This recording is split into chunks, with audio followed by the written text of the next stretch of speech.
Assalamualaikum students, how are you all? Stay home and stay safe. As in our previous lecture, we were done with the reading, words and tenses and words meaning of unit number 7, the Flintstone. Now we are going to do the question answers and exercise of unit number 7. So, first I am going to read the question number 1. So open your book at page number 35. So listen carefully. Name the members of the Flintstone family. पूछ रहे हैं कि Flintstone family के जितने member थे, जितने लोग थे, उनके नेम लिखने हैं। The answer is Fred Flintstone, his wife Wilma and their baby girl Pebbles. Fred Flintstone, उसकी बीवी विल्मा और उसकी बच्ची Pebbles. So the question number 2 is name the members of the Rubble family. The answer is Barney Rubble, his wife Betty and their son Bamm Bamm. Barney Rubble, उसकी बीवी Betty और उनका बेटा Bamm Bamm. The question number 3 is when did people first come to Ireland. कि जो Ireland में लोग थे पहली मर्तबा कब आए थे। The answer is the first people came to Ireland 10,000 years ago, यानी करीबन 10,000 साल पहले वो वहाँ आए थे। ठीक है, you can note these answers on your notebooks और असाइनमेंट्स रजिस्टर्स। ठीक है। The question number 4 is name something that was built during the stone as. कि कोई ऐसी चीज़ के बारे में बताएं जो कि पत्थर के दौर में तमीर हुई थी। ठीक है। The answer is the Newgrange tomb in co Meath was built during the stone age. जो कोमीथ में न्यू ग्रेंज टोम्ब था वो पत्थर के दौर में तमीर किया गया था। The fifth and the last one question is what did people Hunt in the stone as. कि लोग जो थे पत्थर के दौर में क्या शिकार करते थे, because they have to survive in that age. And the answer is people hunted animals in the stone age. क्योंकि वो पत्थर के दौर में रहते थे तो वो अपनी खुराक के लिए जानवरों का शिकार करते थे। Okay, now we are done with the question answers. Now we are going to do the exercise of unit number 7. Look at the question number B at page number 35. Read, think, pick, ring the correct 2 words phrases in each line. देख या पढ़ें, सुने, सोचें और फिर उठाएं। ये आपके MCQs टाइप्स हैं। ये बुक में से आपको दिए गए हैं। जो सही ऑप्शन होगा उस पर आपने सर्कल कर देना है। जैसे first one is done for you. Fred lived in, कहाँ रहता था। A bungalow, Bedrock, a tent, an apartment, a stone house. The right answer is Bedrock, a stone house.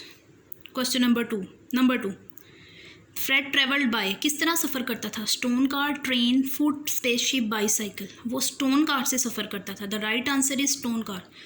Number 3 Fred sent messages bye, वो किस तरह अपने पैगामात भेजता था। Stone science, text, email, remote control, sounds. Stone science, वो पत्थरों के science, उनकी इलामात के ज़रिए अपने मैसेजेस भेजता था। नंबर 4 फ्रेड इंजॉयड, वो किस चीज़ से लुत्फ़अंदोज़ होता था। Television, the stone car, computers, stone throwing, cinema. वो इंजॉय होता था स्टोन कार से, जिसमें वो सफ़र करता था, स्टोन थ्रोइंग से, पत्थर फेंकने से। ठीक है, तो ये इसके करेक्ट आंसर्स हैं, इनको सर्कल कर लीजिए। आगे आ जाएं सी पे, ये आपने खुद ड्रॉ करने हैं। Now come to the page number 36. Do you know what is verb. Verb is basically is an action word. ठीक है, वर्ब होता है एक्शन वर्ड। कोई भी काम, हंसना, रोना, चलना, उठना, बैठना, खाना, ये सब वर्ड्स किस में आ जाते हैं, एक्शन में आ जाते हैं। तो ए ऑप्शन देखें, लिखें underline the verbs in each sentence. In sentences को पढ़ना है आपने, जो वर्ब होगा उसको अंडरलाइन कर देना है। जैसे Noreen talk to the manager, talk verb है, टॉक को अंडरलाइन करें। Louisa posted the letter last week, Louise posted, post करना ये वर्ब है, इसको अंडरलाइन कर लें। He poured a glass of milk, उसने दूध का ग्लास डाला, डाला वर्ब है, पोर्ड, पोर्ड को अंडरलाइन कर लें। Number 4 the lady bought a new dress in the shop, bought खरीदना, तो बाउट वर्ब है, इसको अंडरलाइन कर लें। Ali cleans her bedroom on a Saturday, Ali हफ्ते को अपना बेडरूम साफ़ करता है, साफ़ करना वर्ब है, इसको आप अंडरलाइन कर लीजिए। 6 dad wash the football kits because they were dirty, अब्बू ने फुटबॉल किट्स धोई क्योंकि वो बहुत गंदी थी। वॉश्ड धोना वर्ब है, अंडरलाइन कर ले। 7 I cycle to school on Thursdays and Fridays if the weather in fine, मैं जुमेरात और जुमा को साइकिल पे स्कूल जाता हूँ if the weather is fine. यहाँ साइकिल वर्ब है, साइकिल को अंडरलाइन करें। 8 she chop the onion and mushroom for dinner, उसने रात के खाने के लिए मशरूम और प्याज़ों को चॉप किया, काट। So chop is basically verb और इसे अंडरलाइन कर लीजिए। बी पे आ जाए। Finish the sentences using a word in the past tense. Statement को पढ़ना है, सूटेबल वर्ब आपने लगाना है। जैसे पहला हुआ है the dog dash all night long, कि कुत्ते ने रात को क्या किया। डॉग से रिलेटेड बाग आता है कि वो भौंकता है, तो यहाँ बाग आ जाएगा। Number 2, the children dash the game, बच्चों ने गेम के साथ क्या आएगा रिलेटिव, प्लेड आ जाएगा। The children played the game. My brother dash the dinner last night, यहाँ इन्जॉयड आ जाएगा, एट आ जाएगा, ठीक है, दोनों आ सकते हैं। I dash everywhere for my shoes this morning, मैंने इस सुबह अपने जूतों को देखा। यहाँ लुक भी आ सकता है, सर्च भी आ सकता है, ठीक है, जो मर्जी लिख लीजिए। I dash my friend to the party, मैंने अपने दोस्त को पार्टी पर बुलाया। कॉल्ड आ सकता है, इन्वाइटेड भी आ सकता है कि मैंने अपने फ्रेंड को दावत दी। Number 6, she dash him for a favour, उसने उससे मदद मांगी। आस्क्ड आ सकता है, ठीक है, रिक्वेस्टेड आ सकता है। Number 7, I dash the poem of by heart, मैंने दिल से नज़म डैश की, लर्नड आ जाएगा। She dash the book from the library, उसने लाइब्रेरी से एक बुक बोरोड, उधार ली। टुक भी आ सकता है, ओके। सी पे आ जाए, underline the verb in each sentence, tick true और फॉल्स। अकॉर्डिंग टू पिक्चर आप लोगों ने जो है स्टेटमेंट पढ़नी है और बताना है ये स्टेटमेंट ठीक है या गलत है, और उसके साथ साथ आपने इन लाइंस में वर्ब को अंडरलाइन भी करना है। The sun is shining in the sky, सूरज क्या चमक रहा है पिक्चर में, नो, फॉल्स, यहाँ क्रॉस आ जाएगा और शाइनिंग को अंडरलाइन कर लेंगे। अब a girl is bouncing a basketball, एक लड़की बास्केटबॉल को उछाल रही है। बाउंसिंग को अंडरलाइन करें और यहाँ वो उछाल रही है, हाँ जी, तो उस पर आप टिक लगा दें। 2 girls are skipping with a rope, 2 लड़कियाँ रस्सी की मदद से उछल रही हैं। उछलना वर्ब में आता है, स्किपिंग को अंडरलाइन कर लें। और यहाँ नहीं उछल रही तो आप लोग क्रॉस कर देंगे। 3 small childrens are holding hands, 3 छोटे बच्चे हाथ पकड़ रहे हैं। नहीं, बिल्कुल नहीं पकड़े, तो ये क्रॉस आ जाएगा और आपने होल्डिंग वर्ब है उसे अंडरलाइन कर लें। अब boy is sitting reading a book, एक लड़का बैठा किताब पढ़ रहा है। हाँ जी, पढ़े किताब, पिक्चर में देखें, तो आप जो है यहाँ टिक लगा देंगे और सिटिंग और रीडिंग वर्ब है इन्हें अंडरलाइन कर लेंगे। Now come to the page number 37। A. Comprehension. Find the words in the list that mean the opposite of those in the table. जो ऊपर ये टेबल बना हुआ है इसे देखें, ये आंसर्स है। आपने नीचे वर्ड्स पढ़ के इसके ऑपोजिट यानी उल्ट आंसर लिख देने हैं। जैसे अगर के मॉर्निंग होगा सुबह तो उसका उल्ट क्या होगा, इवनिंग, शाम। अगर डे होगा तो उस दिन तो उसका उल्ट क्या होगा, ऑपोजिट क्या होगा, नाइट। इसी तरह आपने हल करने। फर्स्ट, लास्ट, पॉपुलर, मशहूर, अनपॉपुलर, ना मशहूर, लवली, प्यारा, हॉरिबल, ख़तरनाक, एंट्रेंस, अंदर आना, एग्जिट, बाहर जाना, क्वेश्चन, जवाब, क्वेश्चन, सवाल, आंसर, जवाब। ट्रू, सही, स्ट्रोंग, फॉल्स, गलत। स्ट्रोंग, मजबूत, वीक, कमज़ोर। एब्सेंट, गैर हाजिर, प्रेजेंट, हाजिर। टीच, पढ़ाना, लर्न, याद करना। जूनियर, इसका उल्ट क्या होगा, सीनियर, ऑपोजिट क्या हो जाएगा, सीनियर। जूनियर मीन छोटा, सीनियर मीन बड़ा। क्वेश्चन नंबर बी पे आ जाए। Vocabulary, use or rhyming word to complete each sentence properly. अब राइमिंग वर्ड्स ये होते हैं जिनकी साउंड्स आपस में मिलती हैं, जैसे मोल, स्मॉल, टॉल, फॉल, ये सारे क्या हैं, ये राइमिंग वर्ड्स हैं जो आपस में मिलते हैं।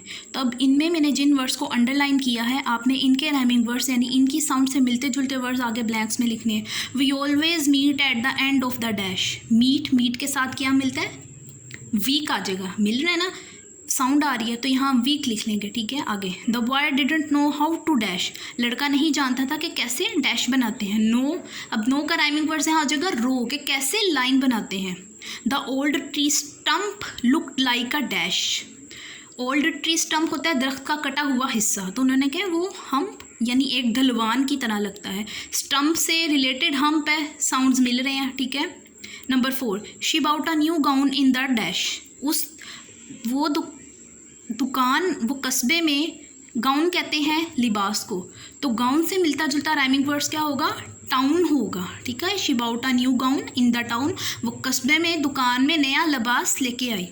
आई love the thrill of skating dash, अब यहाँ स्केटिंग का राइमिंग वर्ड होगा जिससे मिलता जुलता होगा कि मुझे रेसिंग और स्केटिंग करने का शौक है, तो यहाँ रेसिंग आ जाएगा, okay. Now come to the C, word structure. Write words that begin with the same letter, ऐसे वर्ड्स लिखने हैं जो कि सेम लेटर्स एक जैसे वर्ड्स से जमा होते हैं। जैसे यहाँ number 1 FL, DR, SM, STRWH। FL से अब कितने मिलते हैं ये देखें, flower, floor, flow, float, flip. DR dream, dread, dried. SM small, smell, smart. STR strong, string, strap. WH who, what, which, wheat. ये आप खुद करेंगे। D पे आ जाए, descriptors, choose 2 words from the list to complete each sentence. इसी तरह ऊपर टेबल दिया है, ये आपकी बुक में से है, आपने फिलिंग द ब्लैंक्स करनी है। Suitable, during the stone as people lived in dash dash caves. पत्थर के दौर के दरमियान लोग कहाँ रहते थे, कौन से गारों में रहते थे? डार्क, घने, डैम्प, घने जंगलों में, अंधेरे वाले जंगलों में रहते थे। The Flintstone is a dash dash cartoon. Flintstone dash dash cartoon है, कौन से? ऊपर से देख के बताना है। फनी है, और टेलीविज़न यानी टेलीविज़न पे ऑन एयर होते थे। Cave dwellers hunted dash dash animals for food. गार के बशिंदे खुराक के लिए कौन से जानवरों को मारते थे? आ जाएगा वाइल्ड, जंगली, लार्ज, बड़े जानवरों को। The Hunter used dash dash tools. वो कौन से हथियार इस्तेमाल करते थे? शार्प बोन, तेज़ हथियार इस्तेमाल करते थे। ठीक है।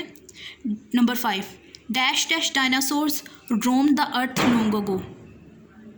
बहुत अरसा पहले डायनासोर ज़मीन पे घूमते थे। किस तरह के डायनासोर? आ जाएगा ह्यूज एंड टेरिफाइंग। ये आपने देख लेना है कि जो ऊपर ऑप्शन लिखे हुए हैं ना, आपने इन्हीं से नीचे फिल करना है सूटेबल पढ़ के। आगे आ जाए ई पे, ये आप खुद करेंगे टीज़र टाइम, और नेक्स्ट पेज पे चेकअप है, वो भी आप खुद करेंगे, ये आप लोगों के लिए। अब जितना मैंने आपको बताया है आपने अच्छे तरीके से इसे याद करना है, and you have to learn your question answers very carefully, you have to read your lesson very properly, and you have to do your work very carefully. Okay, take care of your self very much and stay home and stay safe, and अल्लाह हाफिज़।